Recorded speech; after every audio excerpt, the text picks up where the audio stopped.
Record. Nell, thank you so much. I literally have been so excited for this all day long.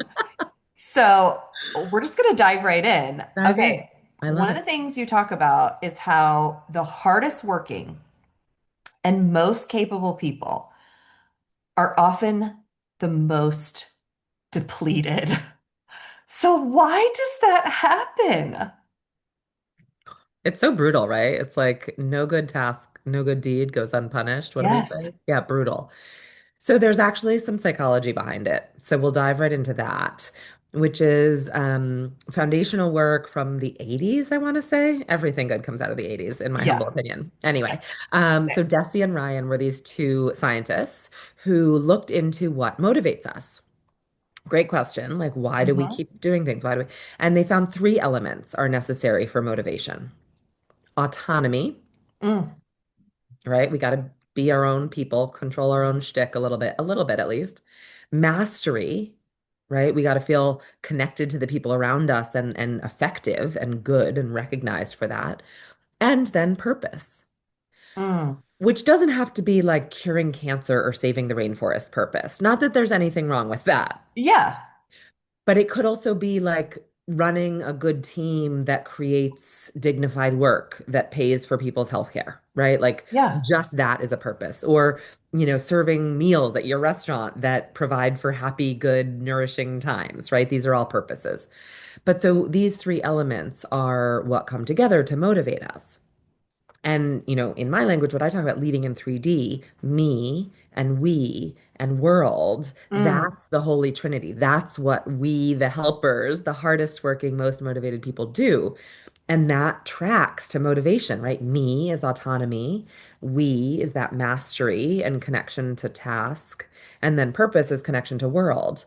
And so we're really motivated because we're doing all of the right things and we're putting all the pieces together. And so we're really motivated. We keep doing and doing, and there's plenty to do right now in the world, goodness Yeah, knows. too much maybe. Yeah. Maybe too much. And so we're fried. We're letting Yeah. ourselves get fried. Oh my gosh. Yeah. Relatable. So another thing you talk about is you describe a pattern of diminishing returns Hmm. when life keeps pushing harder. So what does that look like in real life from what you've seen? Yeah. So, the like textbook version of this, it's an economic law. It's not my thing. It's a law. So don't try to push back, y'all, because like it's an economic law. Yeah, So sorry, it not is what it sorry. is. It is Yeah. what it is. And the textbook description would always be about a farmer. So Yeah. imagine the farmer needs to grow more stuff, apples. The farmer needs to grow more apples. So she will say, well, I'm going to lease the land next door so that I have more land for apples.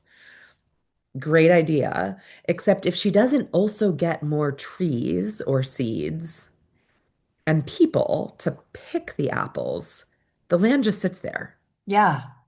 right? So now, modern day, maybe some farmers out there, congratulations and thank you if you're farming because we They need you. love We daylight need your good savings. food. I love Yeah. farmers. But for the rest of us who like maybe sit in a work farm all day at our computer farming Yeah. words or products, if think of it if you're in sales, if Hmm. you prospect, right, and find new customers and find new customers and find new customers, but never like call the other customers to see how Mm. everything's going, it's not going to be pretty retention, Right. right? And sales numbers ultimately. And so when you zoom out to our whole lives, what we tend to do is overinvest in one dimension, like work. Yeah. Give. And look, at the beginning of our career, it works. We get promoted, we get raises, we get recognized. And that's exciting and valuable. It should be, right? Yeah. The problem is that it starts to top out if we're kind of talking like 80s vintage, probably around where a lot of us are. Yes. Mm. And Yeah. then you have a family, and then you have your own self that you're trying to keep well. And so if you've been driving in this one dimension, the returns are decreasing or flattening out at Right. least. And these other areas are sitting really under invested and neglected. And since we're talking about apples, we'll say the apple cart tips. Yeah. Oh my gosh. That is so true. I feel like becoming midlife you have this moment where you just look around. It's not uncommon that we all look around and think, what am I doing? And who is it for? Is it for me? Because I don't know that I'm loving this constant like grind burn until there's nothing left. Yeah. And so, Which is tough, right? It's a tough yeah. realization because it has been working and it does, Hmm. we are kind of getting what we were supposed to want and what we did want as far as we could Yeah. imagine, only now it doesn't feel so good. Right. But that's a really tricky thing to be honest about, and then we have this kind of collective denial of like, yep, I'm good. Nope, I'm yep, that sure, Yes. life is good. The kids are great. Everything's great. Yeah. It's so toxic. Yes. I literally was having a conversation today with a friend of mine, and I just asked him, like, what is it? Because he's having trouble finding work. And so I was like, what do you actually want to do? And he just spouted off things that were like, he thought, I guess, wanted to hear. And I was like, no, no, no.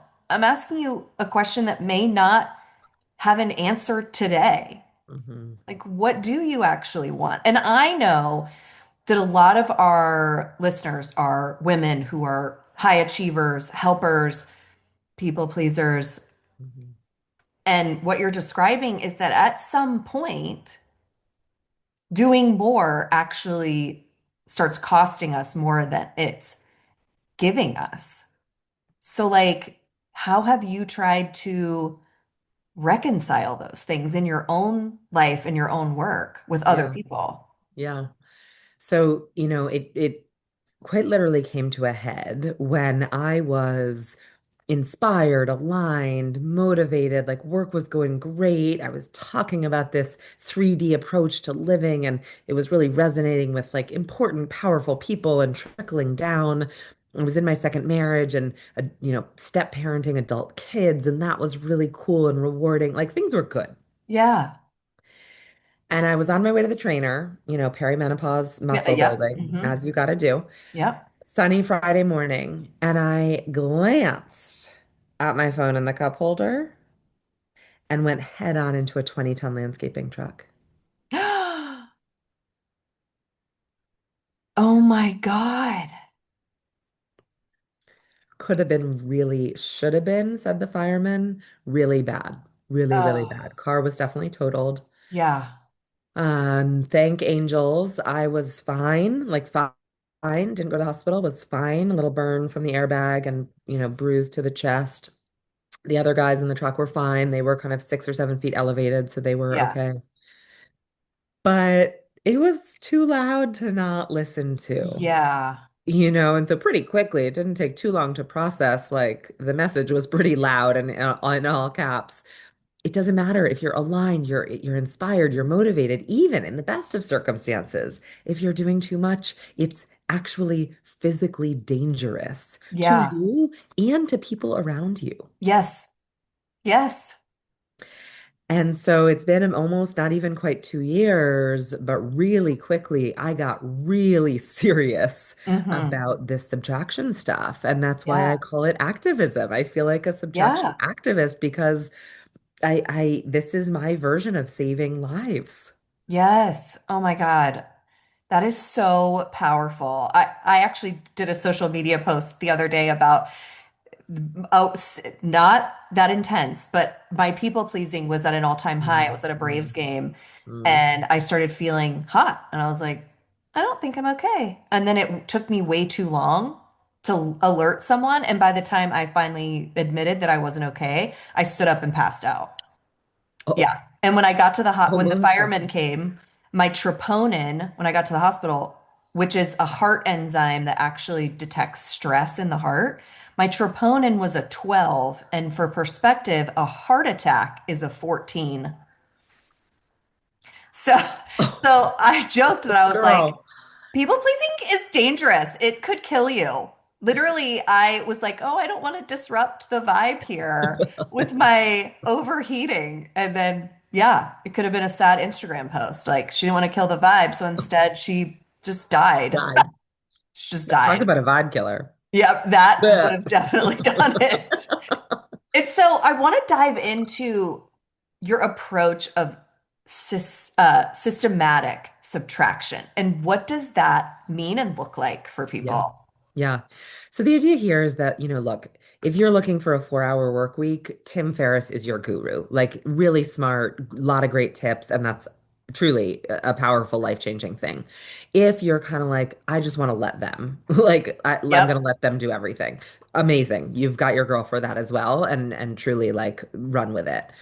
Systematic subtraction is a much more kind of nuanced and relational approach to Mm. this because we are high achievers and people Yep. do count on us. Like that's real. People need us. And Yep. what a beautiful thing to have the privilege of being needed. Yeah. So it's not about dropping balls or, just shutting your doors or turning off your phone and zoning out or working for 4 hours and then going to the Maldives or whatever you would do. Yeah. Like I care about my work. My work is my Yeah. identity in so many ways and my Yeah. family and my world and but so that's the first thing just to say is this isn't about like just throwing everything to the wayside and blowing up your life. The really important, the systematic piece. Subtraction, people probably get, right? We're going to stop doing Yep. some things. And I have a specific method so it doesn't look as scary. But the systematic piece is where it gets relational. And so this me, we world kind of, multi-dimensional life that I talked about becomes really important because it's not just about what can I drop at work so that I can cook dinner Hmm. or whatever, right? These kind of simplistic, like work-life balance Yeah. equations. It's not about that. It's about what might I stop doing over here and what ripples would Mm. that have in the rest of my life so that actually doing less can allow me to do more good in the ways that matter most, Yeah. Yeah. you know?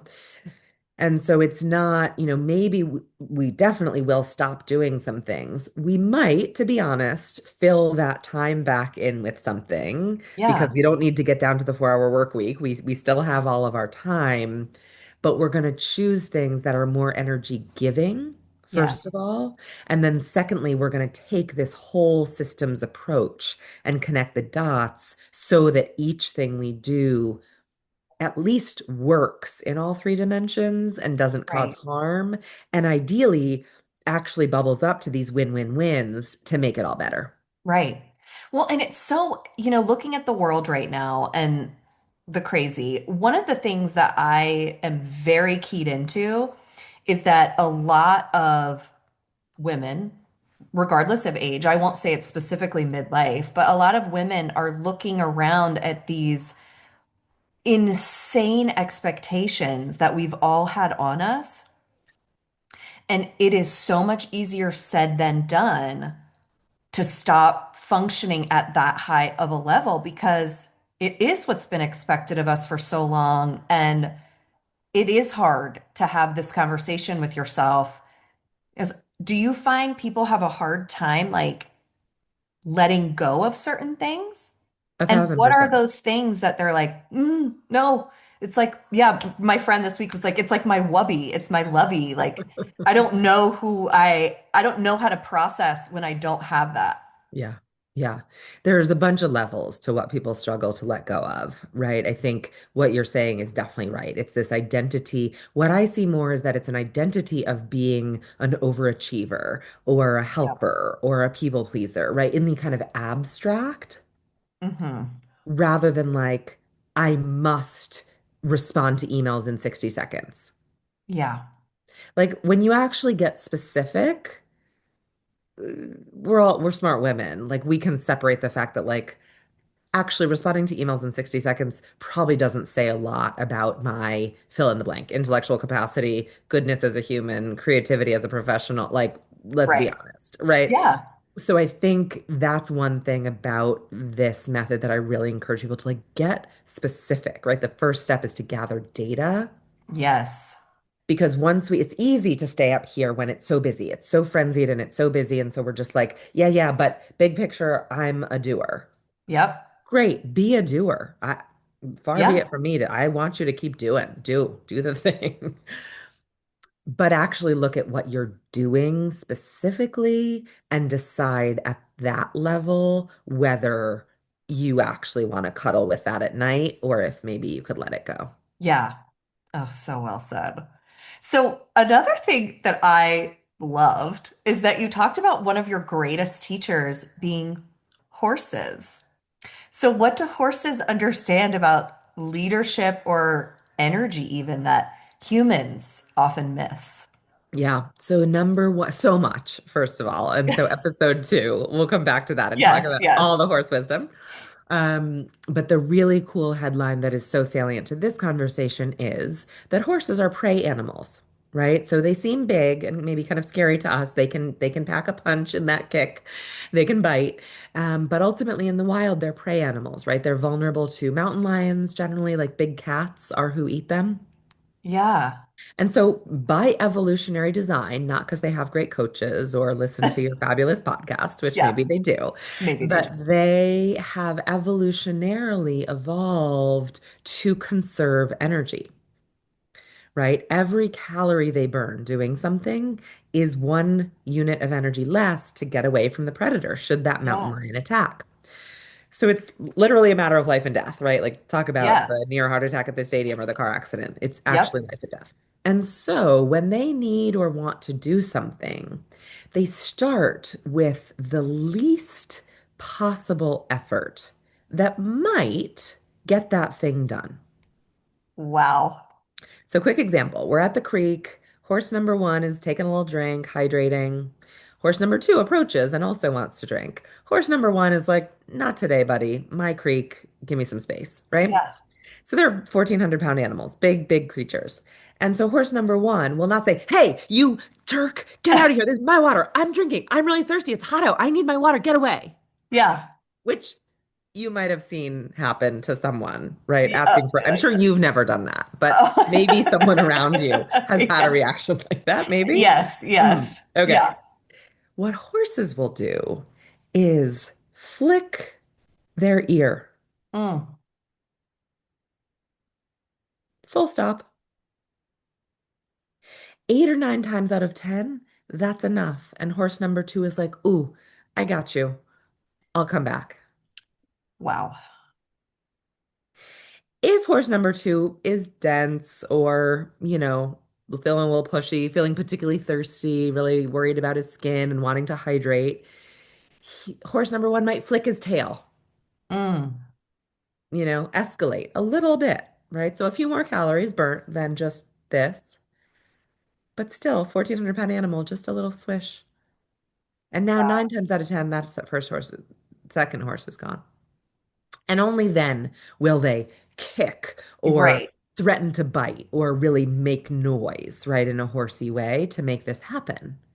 So imagine, Yeah. imagine in a meeting at the dinner table, at the yoga studio, when you're like, oh, I think that's my mat, rather than jerk. I can't believe she always does that. She's so arrogant. It's my spot. Yeah. I always take 7. Imagine, Oh, that is so profound. I did not know that horses, I guess I never put together they were prey animals. And right? like, interestingly enough, as I'm learning more about, being a female human, it's like we are prey. Oh God. We are prey, but one of the things that's beautiful about an animal of prey is that they have to adapt and learn so quickly. And so if you think about how intelligent and capable women have had to become as an animal of prey, like I'll take it. I'll take all the intelligence. But And the we low know. effort, oh my God. Which, look, if you think about in some, like obviously there's places where we are over efforting to the max, Yeah. right? But if you take it in the traditional kind of like in a meeting or in a work setting, in so many cases, it is the men, or at least the masculine leaders, who have the bluster and are shouting and slamming doors and doing that, right? Because women tend to have, or feminine leaders, right? It's not always totally gender linked, but feminine leaders tend to have a bit of that sense of perspective, Hmm. partially as caregivers Right. of like, okay, is this actually life or death? Right. I know I often talk about, in corporate, used to in corporate life, talk about if you ever want anything done, give it to a mom because we will let you know that what you think is a crisis is not a crisis. We can show you one, Yeah, but this ain't it. Yeah. right. Correct. Um, so we actually have a large amount of listeners from Singapore, which makes sense because it's a high pressure culture as Totally. well. Yep. And so I feel like this question will be impactful for our audience in Singapore. You talk about leadership, and you were just mentioning this as a living system instead of a to-do list. So what does that shift change about the way people make decisions? Mm. Yeah, such a good question. And I think you're right, because there's a traditionally Eastern and Western way of thinking of the world, and actually a more holistic systems thinking is very natural in the Eastern Right. Hemisphere. And so I can imagine for a number of reasons this will hopefully resonate. I've been to Singapore. I've not lived there deeply, so I can't pretend to know the culture up close and personal, but have some exposure and lived in Tokyo for a year. Um, so the notion here is, and it's especially important right now in an AI powered world, Oh, right? I yeah. don't want to just be piling on, but that shift is real. And let me tell you, Claude I am a good doer. I am a good to-do list work througher, and Yeah. Claude will beat me every friggin' time. Yep. We Yeah. can't compete on a mere speed, tick off the box basis. Yeah. And so this shift to systems thinking is about zooming out, not exclusively, right? Sometimes we got to be in the weeds, but it's knowing when and how, and having a system to occasionally zoom out and see the whole system, right? Yeah. So, not this financial model or this meeting agenda or this deck, but our team and our company and our relationship with this customer and the Yeah. industry Yeah. and the supply chain, right? And not every day. I understand. Some days you got to just get the work done, but building that muscle to really see that whole system with yourself as a system in it, which means the fight you had with your friend on text this morning and the stress about getting your parent into the right aging home and right like that is part of the Yeah. system too. And so rather than just saying, okay, it's Tuesday, I have this meeting, I have this call, I have to do these research prospects, blah, blah, blah, blah, blah, you gotta have some sense of the bigger Yeah. because it allows two things. First, most directly, you can do the work given all of that, Yeah. right? And not lose track of why it really matters, how it matters, what your unique skills are to bring. Really important. Yeah. But also, too, you unlock opportunity and creativity Yeah. and upside that no AI or slightly more junior person than you is going to have the wisdom to see, Right. right? And so not only are you doing the thing more sustainably because you're surviving through it, because you're conscious of all the parts, you're actually doing it more strategically and adding more value when you see it in this more systems thinking way. Yeah. Well, and you just touched on something that AI can never really truly actually have, which is empathy. And so the other thing that I just thought of when you were saying that, if you zoom out, if you're in a corporate position and you're just in the hamster wheel and like zoom out, is you can ask yourself those deeper questions like, does this align with what I want? And if it does, great. If it doesn't, keep asking yourself deeper questions, right? Yeah. Because one thing I'm aware of as I become midlife and a mother is this is it. This is it. The one time that we know of. And so do you want to live in this sort of da da da da da da da da da, or do you want to zoom out and find out ways that I was thinking today in car line because I often have time to just sit and think because it's you're doing nothing. Caroline. Hmm. Yeah, is truly I feel like the world has said like, oh no, we don't need any more artists, or oh no, we don't need any more of that. We don't need any more of that creativity. And I'm like, but actually, we really do. Like it is lifeblood for people. And we all, to me, and this is just my own opinion, I think the people that say no, we don't need any more are terrified because they don't have those talents. Mm. They don't have those abilities. So if you are able to like zoom out, you don't feel as helpless or stuck, like that you're just a part of something that has nothing to do with you, Yeah. right? You can insert your own talents and abilities. Yeah, I think that's so right. And I think, there's a little bit of an irony because it is a little scary to zoom Yeah. out. There Yeah. is a lot of unknown right now. There is a lot of ugly right now. There is a lot of conflict. There are some really concerning economic indicators, interpersonal indicators. Mental health is not okay. Oh, Like, yeah. it's a little scary to look. Yeah. But like the pile of laundry in the closet, once you shine a light, it's just a pile of laundry. And look, I don't love laundry, frankly. It's not Oh, my I favorite hate it so chore, much. Yeah. but it's not gonna kill me, No. And I think the same thing is true when we zoom out and see our own context or the broader context. We, as well as being uniquely human and getting to show off our own creativity, which I believe even the scared ones have. They've just tamped it down so Yeah. deep that it's hard to Yeah. find. But, it opens possibility. It's Right. just the first choice to open the door takes some courage, and which is why your point is so spot on. This is the only one we got. So do you want to go to the grave saying, I didn't open the door? Yeah. Like, what if? Yeah.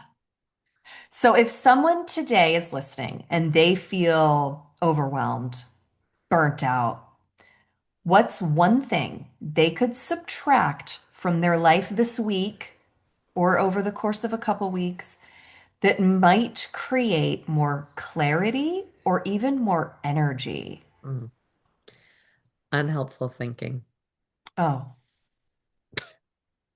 mic drop. My pink mic drop. Yeah. It's not on the to-do list. It's not on the calendar. It's not in the mental to-do list, but it takes, I guarantee, a fair amount of your time, somewhere between a Oh, lot and some, and it's not helpful. And again, there's first and second order costs to this. The first is actually the neurons firing, thinking, did I say that right? Was my tone too sharp? Am I wearing the right shirt to have made that point? On and on and on. oh Not yeah. helpful neurons. Let the neurons do something else. Yeah.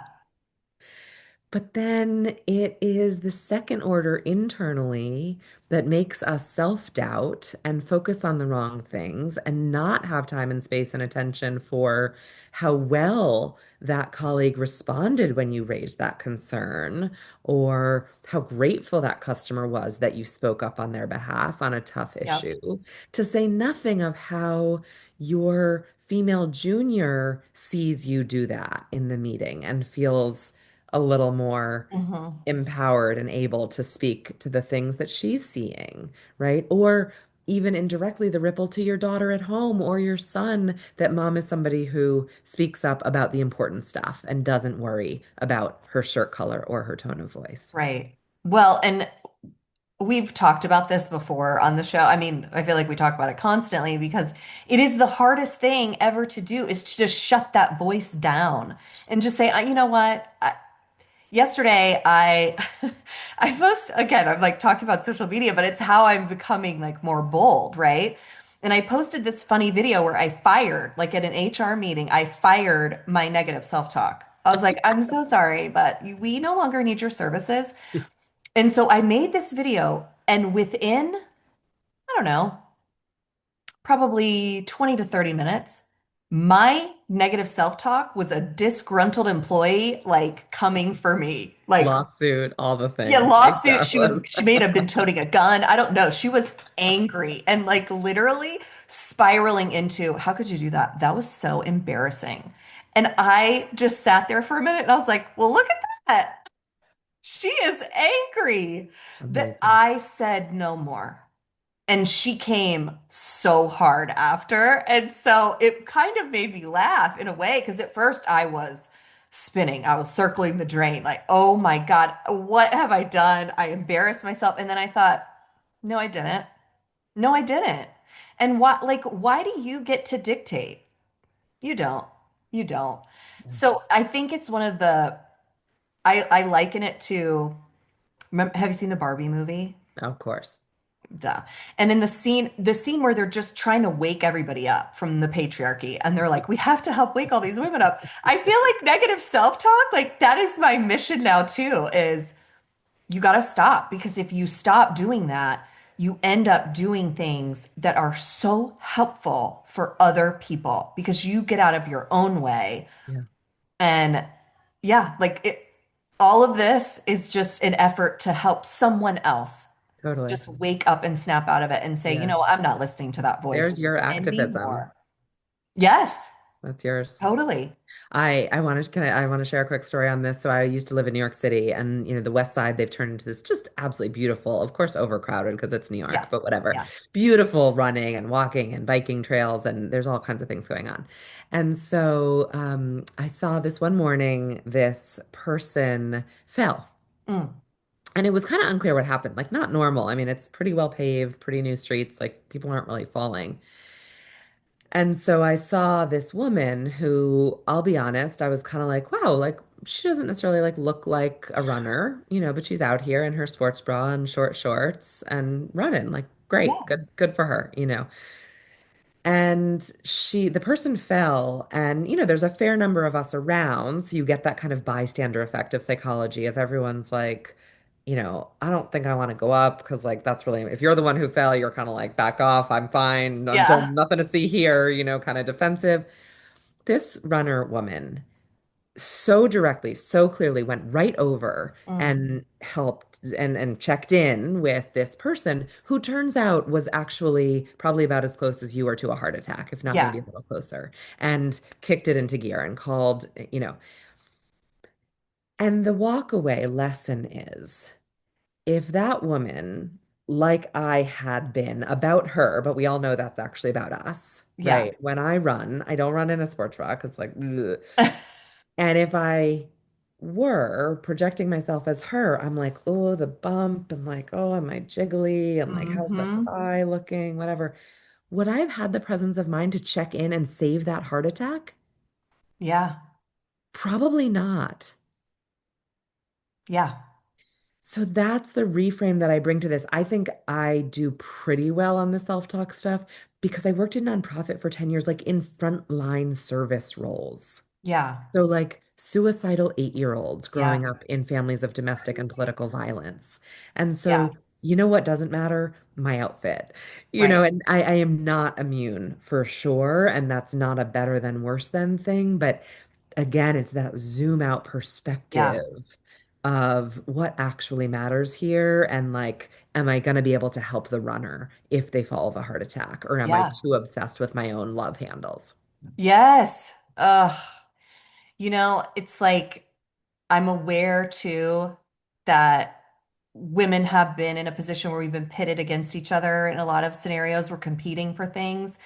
And when you live in, neighborhoods, there's always a woman that people sort of dismiss or talk about. And it's usually because of a variation of factors. Like maybe her kids are a little disruptive. And instead of going to help her, or asking if she needs help, a lot of the times you just hear people saying things about her that they don't actually know are true. Like, what if that woman's in an abusive relationship and her kids are watching that, and then you're spending your time I'm sorry, what?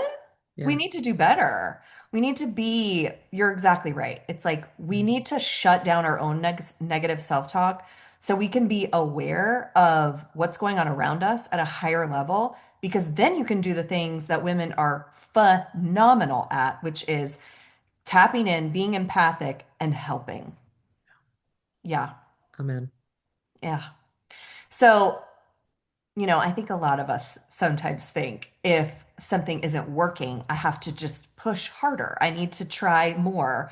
And I think the beautiful thing that I'm hearing from you is that sometimes the real courage is to take a step back and ask what no longer belongs in this system at all. Mhm.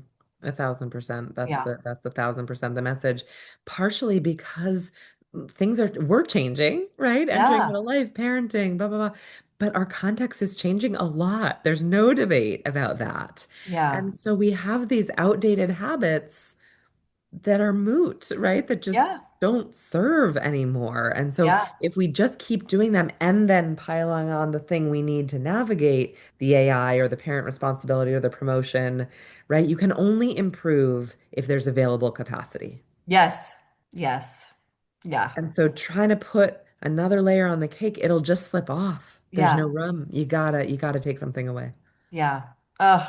Now, this was such an incredible conversation. I feel like we should do this again, and I want to hear more about the horses because that blew my mind. And I'm just so grateful. I'm so grateful that Mm. you're doing this work. I'm so grateful that there are women like you out in the world. It gives me hope because I know that there's always good, even in a scary world. And thank you for being some of that good. Yeah. Melissa, you're so welcome. Thank you. Delight. You've Yes. got your activism right here. Yes. Thank you. And